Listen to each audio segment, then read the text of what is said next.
আসসালামু আলাইকুম। আমন্ত্রণ জানাচ্ছি জাগো টিভিতে। আপনাদের সাথে আছি আমি মমতাজ শাহিন রুম্পা। শুরুতেই জানিয়ে দিব আপডেটগুলো। যুদ্ধের প্রস্তুতি চীনের। লাদাখ সীমান্তে চীনের ড্রাগন ফোর্সের মহড়া, সতর্ক ভারতীয় সেনা। ইরানের লেজার চালিত আকাশ প্রতিরক্ষা ব্যবস্থার উন্মোচন। ইরান বিশ্বকে বিস্মিত করে দেবে, প্রতিরক্ষা মন্ত্রীর হুঙ্কার। রহস্য নিয়ে হাজির চীনের 3 ইঞ্জিন বিশিষ্ট ষষ্ঠ প্রজন্মের ভয়ঙ্কর স্টেলথ যুদ্ধবিমান। ভারতের ঘুম হারাম। মন্ত্রী হিসেবে এবং ব্রিটিশ রাজনীতিতে টিউলিপ সিদ্দিকের দিন শেষ। ফাইন্যান্সিয়াল টাইমসের নতুন প্রতিবেদনে বেরিয়ে এলো চাঞ্চল্যকর তথ্য। পুতিনের পর এবার আফগানিস্তানের সাথে দ্বিপাক্ষিক সম্পর্ক গড়ে তুলতে চায় রুশপন্থী দেশ বেলারুশ। কৌশলগত অংশীদারিত্ব চুক্তি সই। ট্রাম্পের অভিষেকের আগে রাশিয়ার সফরে যাচ্ছেন ইরানি প্রেসিডেন্ট পেজেশকিয়ান। দর্শক শুনছিলেন শিরোনাম, এবারে থাকছে বিস্তারিত সংবাদ। ভারতের লাদাখ সীমান্তে দেশটির বিরুদ্ধে যুদ্ধের প্রস্তুতি নিয়েছে চীন। পূর্ব লাদাখের প্রচন্ড শীত এবং বৈরী আবহাওয়ায় ড্রাগন ফোর্সের যুদ্ধ মহড়া ওই আশঙ্কায় উস্কে দিচ্ছে। সোমবার ইন্ডিয়া টুডের খবরে বলা হয়েছে, বরফে ঢাকা এলএসির সর্বোচ্চ উচ্চতায় পিপল লিবারেশন আর্মির ঝিংজিয়ান সেনা কমান্ডার একটি রেজিমেন্ট যুদ্ধ মহড়া সম্পন্ন করেছে। লাদাখের মতো চরম বৈরী আবহাওয়ায় যুদ্ধক্ষেত্রে নিজেদের প্রস্তুত করতেই এই অনুশীলন করেছে ঝিংজিয়ান সেনা কমান্ডো। এই খবর সামনে আসতেই ভারতীয় সেনারা সতর্ক অবস্থান নিয়েছে। 2020 সালের গালওয়ান ঘাঁটিতে ভারত এবং চীনের সেনাবাহিনীর মধ্যে সংঘাতের ফলে দুই দেশের অনেক সেনা নিহত হয়। এরপর সীমান্তের পরিস্থিতি শান্ত করতে 4 বছর ধরে দফায় দফায় বৈঠক করে দুই দেশের সেনা কমান্ডাররা। 2024 সালের অক্টোবর মাসে সমঝোতার মাধ্যমে এলএসি থেকে সেনা সদস্যদের সরিয়ে নেয় দুই দেশ। সাময়িকভাবে চীন সেনা পিছিয়ে নিলেও বড় যুদ্ধের প্রস্তুতি নিচ্ছে বলে আশঙ্কা করছে ভারতের বিশেষজ্ঞ মহল। ইন্ডিয়া টুডে আরো বলছে, পৃথিবীর উচ্চতম যুদ্ধক্ষেত্রে ভীষণ খারাপ আবহাওয়ায় সেনাবাহিনীকে প্রস্তুত করে নিতে মহড়া চালিয়েছে পিপল লিবারেশন আর্মির ঝিংজিয়ান সেনা কমান্ডার একটি রেজিমেন্ট। চীনা সেনারা অস্ত্রশস্ত্র হাতে যুদ্ধ অনুশীলনের পাশাপাশি সেখানে সেনাদের গাড়ি, ড্রোন সহ আরো নানা অস্ত্রশস্ত্র ব্যবহার করেছে। শুধু তাই নয়, চরম সংকটময় অবস্থায় টিকে থাকতে শারীরিক এবং মানসিক অনুশীলনও করানো হয়েছে চীনা রেজিমেন্টকে। বিষয়টি সামনে আসতেই ভারত সতর্ক অবস্থায় রয়েছে। ইরানের সেনাবাহিনী দেশের পশ্চিম এবং উত্তরাঞ্চলের বিমান প্রতিরক্ষা বাহিনীর সামরিক মহড়ার সময় একটি অত্যাধুনিক লেজার চালিত আকাশ প্রতিরক্ষা ব্যবস্থা উন্মোচন করেছে। রোববার দেশটির প্রতিরক্ষা বাহিনীর ফর্দ ইউরেনিয়াম সমৃদ্ধকরণ স্থাপনার কাছে মহড়ার সময় সিরাজ নামে এই সরঞ্জামটি চাকার সাহায্যে বের করে আনা হয়। সেনাবাহিনী এই সিস্টেমটিকে বিমান প্রতিরক্ষা পরিষেবা প্রদানকারী স্তরগুলির মধ্যে একটি হিসেবে উল্লেখ করেছে। পর্যবেক্ষকরা এই যন্ত্রটিকে ভয়ঙ্কর হিসেবে বর্ণনা করেছেন। পশ্চিমা রাষ্ট্রগুলি ইরানের আবিষ্কারে বিস্মিত হবে বলে মনে করেন তারা। ইরানের প্রতিরক্ষা মন্ত্রী দেশটির সশস্ত্র বাহিনীর সক্ষমতার, বিশেষ করে বিমান প্রতিরক্ষা এবং নৌযুদ্ধ ক্ষেত্রে উচ্চতর অবস্থানের প্রশংসা করেছেন। ব্রিগেডিয়ার জেনারেল আজিজ নাসির জাদে সোমবার দেশটির সেনাবাহিনীর কমব্যাট অর্গানাইজেশনে প্রায় 1000 উন্নত মানবহীন বিমানবাহী যান যোগদানের প্রক্রিয়া উপলক্ষে আয়োজিত এক বিশেষ অনুষ্ঠানে যোগ দিয়ে এই মন্তব্য করেন। তিনি বলেন, আজ কমব্যাট অর্গানাইজেশনে যোগদানকারী ড্রোনগুলি ইসলামী প্রজাতন্ত্রের সেনাবাহিনীতে এমন ক্ষমতা তৈরি করেছে যা প্রয়োজনে আকাশকে তার নিয়ন্ত্রণে আনতে এবং শত্রুদের উপর মারাত্মক আঘাত করতে সক্ষম। তিনি ইসলামী প্রজাতন্ত্রের নেতা আয়াতুল্লাহ আলী খামেনির বক্তব্যের উপর জোর দেন, যেখানে খামেনি মুসলিম জাতিকে তাদের প্রয়োজনীয় প্রতিরক্ষামূলক সরঞ্জাম দিয়ে যথাযথভাবে সজ্জিত করার জন্য প্রতিরক্ষা শিল্পের কর্তব্যের উপর জোর দিয়েছে। নাসির জাদে বলে, বিভিন্ন সামরিক মহড়ার সময় প্রদর্শিত অস্ত্র ইরানের সশস্ত্র বাহিনীর সক্ষমতার খুব সামান্য অংশই ছিল। তিনি বলেন, আমাদের কাছে কিছু আশ্চর্যজনক সরঞ্জাম রয়েছে যা প্রয়োজনে আমাদের সশস্ত্র বাহিনী মোতায়েন করবে। রহস্য নিয়ে হাজির চীনের 3 ইঞ্জিন বিশিষ্ট ষষ্ঠ প্রজন্মের ভয়ঙ্কর স্টেলথ যুদ্ধ বিমান। ভারতের ঘুম হারাম। বিশ্বের প্রায় সব স্টেলথ ফাইটার জেট একক ইঞ্জিনের, কিছু ফাইটার জেট অবশ্য 2 ইঞ্জিনেরও রয়েছে, কিন্তু চীন তার নতুন ষষ্ঠ প্রজন্মের স্টেলথ ফাইটার জেটে 3টি ইঞ্জিন ব্যবহার করেছে। এই নিয়ে রহস্য দানা বাঁধছে। বিশ্বের আর কোনো দেশই ফাইটার জেটের এমন নকশা করেনি। তাহলে চীনের নতুন ফাইটার জেটের এমন নকশার পেছনের রহস্যই বাকি। গেল 27 ডিসেম্বর চাংডু এয়ারক্রাফট কর্পোরেশনের ফ্যাক্টরি এয়ারফিল্ডের উপর 3 ইঞ্জিনের J-36 আকাশে ওড়ায় চীন। এই চাংডু এয়ারক্রাফট কর্পোরেশনই চীনের 5ম প্রজন্মের J-20 যুদ্ধ বিমান তৈরি করেছে। ভিডিও ফুটেজে দেখা যায় ত্রিভুজাকার J-36 এর ডানার থাকলেও উলম্ব লেজ নেই। রাডারকে ফাঁকি দিতে সক্ষম যুদ্ধ বিমানটির ইঞ্জিনের জন্য রয়েছে 3টি নজেল। সর্বশেষ প্রযুক্তির স্টেলথ কমব্যাট ড্রোনের ক্ষেত্রেও এমন নকশা দেখা যায়। 2020 সালে যুক্তরাষ্ট্র গোপনে তাদের ষষ্ঠ প্রজন্মের যে স্টেলথ ফাইটার ওড়ার সেটিরও কোনো লেজ নেই, কিন্তু যুক্তরাষ্ট্র তাদের ফাইটার জেটে 3টি ইঞ্জিন ব্যবহার করেনি। কেননা জেনারেল ইলেকট্রিক এবং প্রাট অ্যান্ড ইউনিটির মতো মার্কিন প্রতিষ্ঠান খুব শক্তিশালী ইঞ্জিন তৈরি করে থাকে। Pratt and উইটনির F135 engine F-35 যুদ্ধ বিমানকে অনায়াসে আকাশে ভাসিয়ে রাখে। আবার এই ইঞ্জিন আফটার বার্নার মোডে 20 টন পর্যন্ত থ্রাস্ট উৎপন্ন করে, অথচ চীনের তৈরি কোনো ইঞ্জিন এতটা থ্রাস্ট উৎপন্ন করতে সক্ষম নয়। চীন কয়েক বছর আগে ফরাসি মার্কিন CFM56 ইঞ্জিনের একটি চীনা ধরন WS-10 তৈরি করে। এই ইঞ্জিন সর্বোচ্চ 15 টন পর্যন্ত থ্রাস্ট উৎপন্ন করতে পারে। অবশ্য চীন এখন WS-10 এর চেয়ে উন্নততর WS-20 ইঞ্জিন তৈরি করতে চলেছে। পুরোপুরি লোড করার পর J-36 এর ওজন হতে পারে 50 টন। ধারণা করা হচ্ছে J-36 ফাইটারে 3টি WS-10 ইঞ্জিন ব্যবহার করা হয়েছে, যাতে ভারী বিস্ফোরক বহন করলেও হাইপারসনিক গতিতে ছুটতে পারবে J-36। তবে 3 ইঞ্জিন ব্যবহারের পেছনে আরও কারণ থাকতে পারে।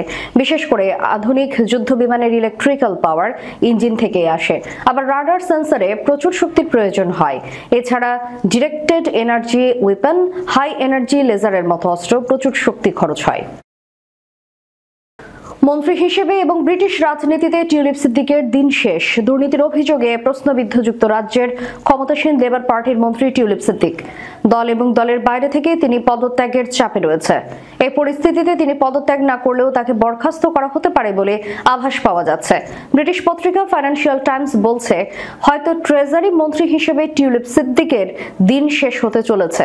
টিউলিপ সিদ্দিক বাংলাদেশের ক্ষমতাচ্যুত প্রধানমন্ত্রী শেখ হাসিনার বোন শেখ রেহানার মেয়ে। দীর্ঘ সময় ধরে তিনি যুক্তরাজ্যে বসবাস করেন এবং লেবার পার্টির রাজনীতি করেন। তবে সম্প্রতি বাংলাদেশের দুর্নীতির তদন্তে পরিবারের অন্য সদস্যদের সঙ্গে নাম জড়িয়েছে তারও। অভিযোগ উঠেছে, খালা শেখ হাসিনা বাংলাদেশের প্রধানমন্ত্রী থাকাকালে তার সঙ্গে সংশ্লিষ্ট ব্যক্তিদের কাছ থেকে বিনামূল্যে সম্পত্তি গ্রহণ করেছেন টিউলিপ। বেশ কয়েকটি আন্তর্জাতিক সংবাদ মাধ্যমে টিউলিপ সিদ্দিকের বিরুদ্ধে অভিযোগ প্রকাশ করে দাবি করা হয়, আওয়ামী লীগ সরকারের ঘনিষ্ঠদের কাছ থেকে লন্ডনে বিনামূল্যে ফ্ল্যাট পেয়েছেন তিনি।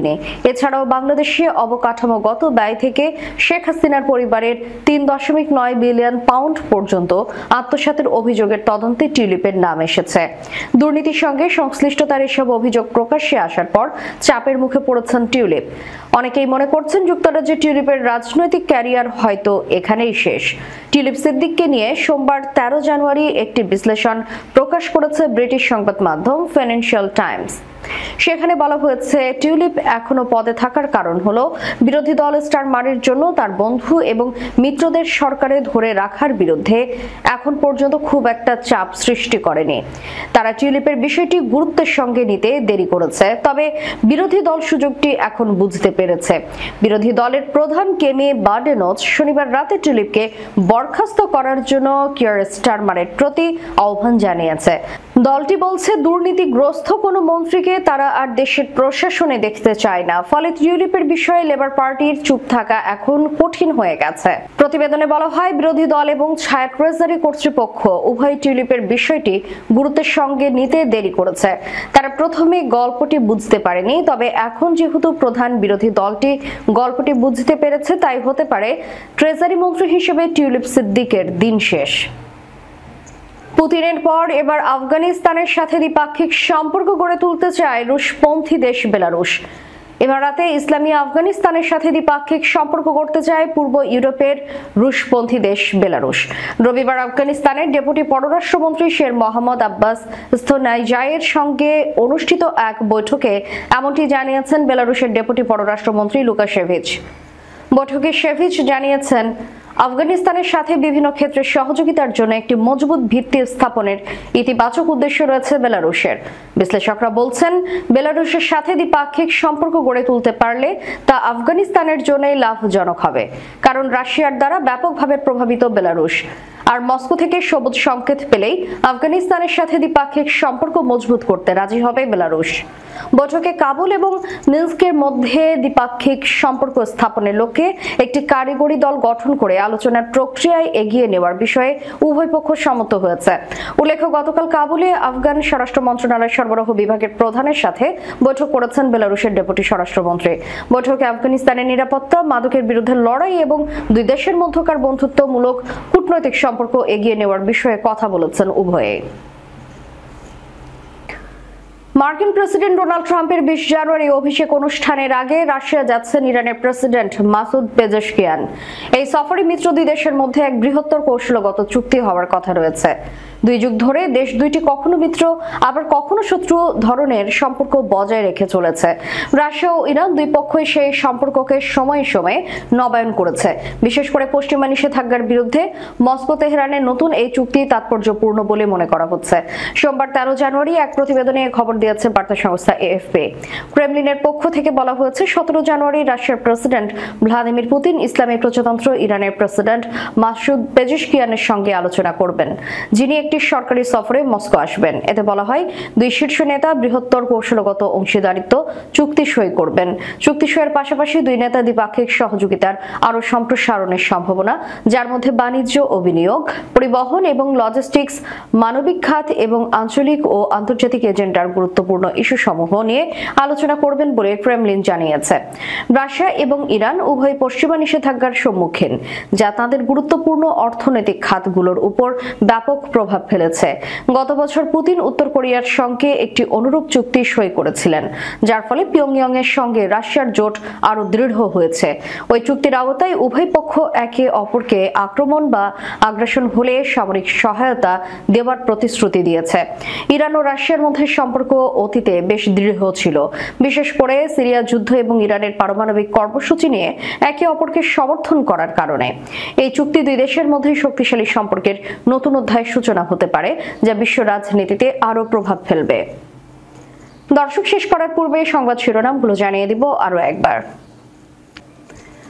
যুদ্ধের প্রস্তুতি চীনের, লাদাখ সীমান্তে চীনের ড্রাগন ফোর্সের মহড়া, সতর্ক ভারতীয় সেনা।